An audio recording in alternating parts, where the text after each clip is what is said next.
పొగ త్రాగటం మరియు మద్యం సేవించడం ఆరోగ్యానికి హానికరం. Smoking, drinking are injuries to health. It causes cancer.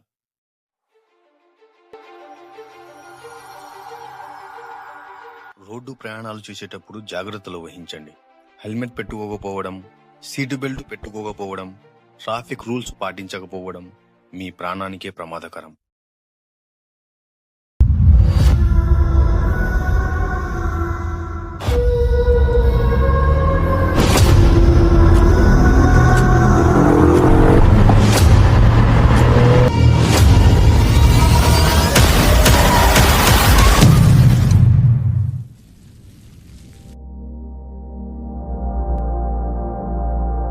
Susheela, నేను ఆఫీస్కి వెళ్తున్నాను. పిల్లాడు జాగ్రత్త. సరేనండి. ఆ హెల్మెట్ తీసుకుపోవడం మాత్రం మర్చిపోకండి. తీసుకెళ్లిన బైక్ హ్యాండిల్ కి కాకుండా మీ తలకు పెట్టుకోండి.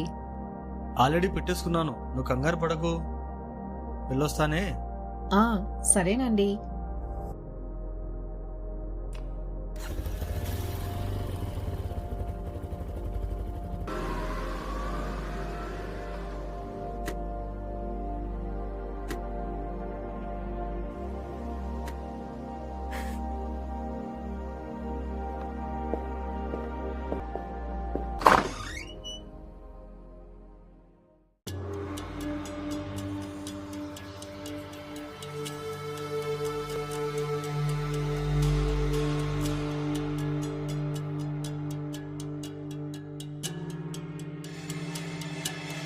ఎందుకురా అందరు ఇలా చూస్తున్నారు? నువ్వు పెద్ద అమితాబ్ బచ్చన్ అని నీకెళ్ళి చూస్తున్నావు. ఎల్లు కాకొట్టుకొని మధ్యలో ఇంటి వనరు సామాన్లు పగలగొట్టినట్టు ఆ హెల్మెట్ ని లోపలికి తీసుకొచ్చావు. జాగ్రత్త మరి మనతో. అవును, ఈ రోజేంటి చేతికి హెల్మెట్ వచ్చింది? నిజం చెప్పు, హెల్మెట్ నీ తలకు కొన్నావా, బైక్ తలకు కొన్నావా? అలాగే బైక్ కి సీట్ బెల్ట్ కూడా పెట్టుకోవాల్సింది.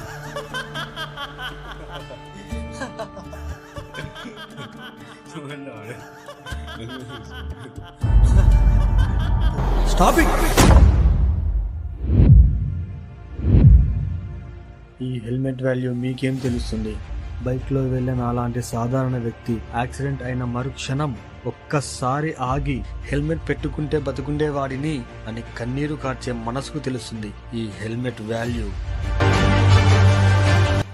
కార్లో పోయే మీలాంటి వాళ్ళు డ్రైవింగ్ చేస్తూ, ఫోన్లు మాట్లాడుతూ, ఫోన్లు చూస్తూ, సిగరెట్ తాగుతూ, మందు తాగుతూ, గుట్కా నమ్ముతూ, సీట్ బెల్ట్ పెట్టుకోకుండా ఓవర్ స్పీడ్ లో వెళ్ళి యాక్సిడెంట్ అయిన మరుక్షణం సీట్ బెల్ట్ పెట్టుకుంటే బతుకుండేవాడిని అన్న మనసుకు తెలుస్తుంది సీట్ బెల్ట్ వాల్యూ.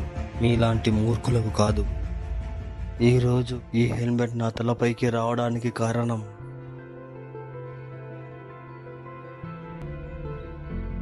ఎన్ని రోజులని ఇలా అద్దె ఇంట్లో ఉంటాము? మన దగ్గర దాచిపెట్టుకున్న 3 లక్షలు డబ్బులున్నాయిగా. ఇంకో 2 లక్షలు మీ ఆఫీస్లో లోన్ అడిగి తీసుకొస్తే చక్కగా ఇల్లు కొనుక్కోవచ్చు. అదే కాక ఈ నెల మీ శాలరీ వస్తే అక్షిత్ కి స్కూల్ ఫీజు కట్టాలి. అలాగే తన బ్యాగ్ మొత్తం చినిగిపోయింది. రేపు మీరు ఆఫీస్ నుంచి త్వరగా వస్తే కొత్త బ్యాగ్ కొనివ్వాలి. అన్నీ చెప్పావు కానీ ఒకటి మర్చిపోయావు. ఏంటది? మనకు పుట్టబోయే పాప కోసం ఏమీ అడగలేదే. తినా తన అచ్చం నాలానే ఆలోచిస్తుంది. అందరూ కలిసిమెలిసి ఉండాలి, అందులో మీరు ఇలా నాతో పిల్లలతో ఎప్పటికీ మాతోనే ఉంటానని ఒట్టేయండి.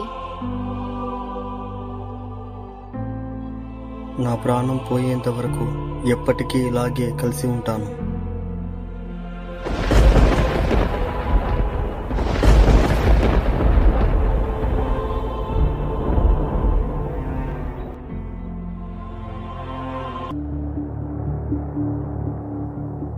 ఏవండి, హెల్మెట్ మర్చిపోయారు. ఇప్పుడేం అవసరం లేదు సుశీల, ఆఫీస్ దగ్గర కదా.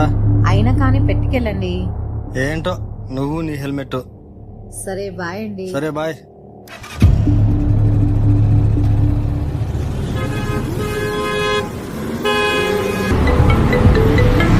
హలో రే మామా, ఎక్కడున్నావురా? ఇప్పుడే హైవే మీద నుండి ఆఫీస్కి వెళ్తున్నారా? సర్లే కానీ చిన్న సిట్టింగ్ ప్లాన్ చేసాం, నువ్వు వస్తావు? అలాగే మనం కలిసి చాలా రోజులైంది కదా, నువ్వేం మాట్లాడకుండా వచ్చేసి.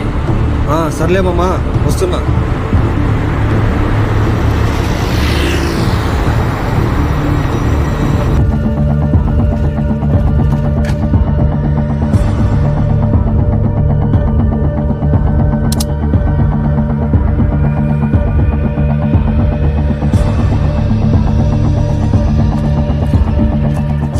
మామ, ఏంట్రా అప్పుడే స్టార్ట్ చేశారా?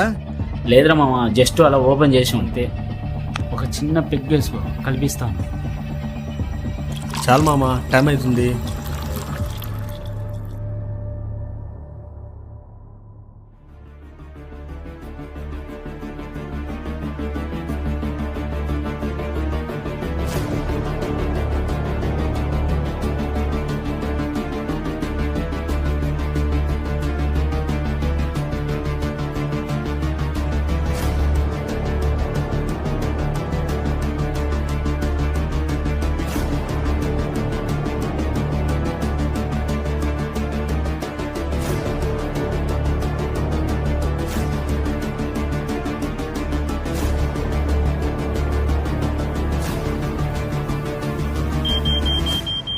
మామ, టైం అయింది, డ్యూటీకి వెళ్ళాలా?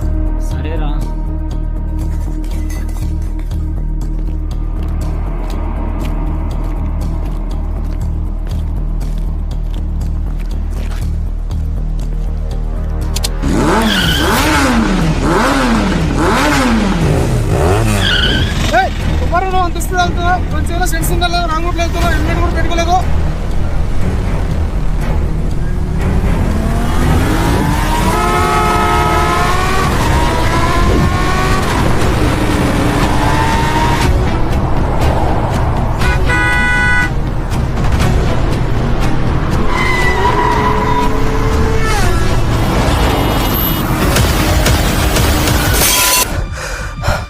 యాక్సిడెంట్, బైకు, దెబ్బలు ఏం కాలేదు కదా?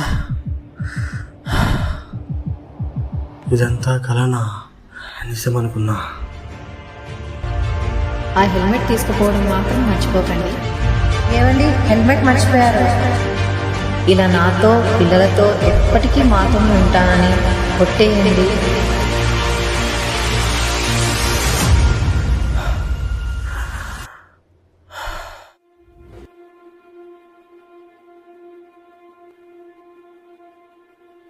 నా జీవితానికి ఈ రోజు నుండి ఈ హెల్మెటే ఒక మలుపు. మీ జీవితంలో దీన్ని ఎలా మార్చుకుంటారో మీ ఇష్టం. ఎన్ని రోజుల నుండి నాకు హెల్మెట్ వాల్యూ తెలియదు, ఇప్పుడు తెలిసింది. నా మలుపుకు దారి హెల్మెట్. సీట్ బెల్ట్ వాల్యూ ఇన్ని రోజులు నాకు తెలియలేదు. దాన్ని నామూషగా పెట్టుకోకుండా, కానీ దాని వాల్యూ నాకు ఇప్పుడు తెలుసు. నా మలుపుకు దారి సీట్ బెల్ట్. ఎప్పటి నుంచి మందు తాగి డ్రైవింగ్ చేయను. ఇది నా మలుపుకు దారి.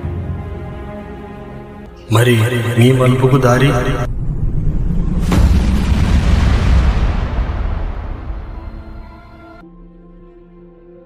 కారులో ప్రయాణించేటప్పుడు డ్రైవర్తో పాటు వెనక సీట్లో ఉన్న ప్రయాణికులు కూడా సీటు బెల్ట్ ధరించండి.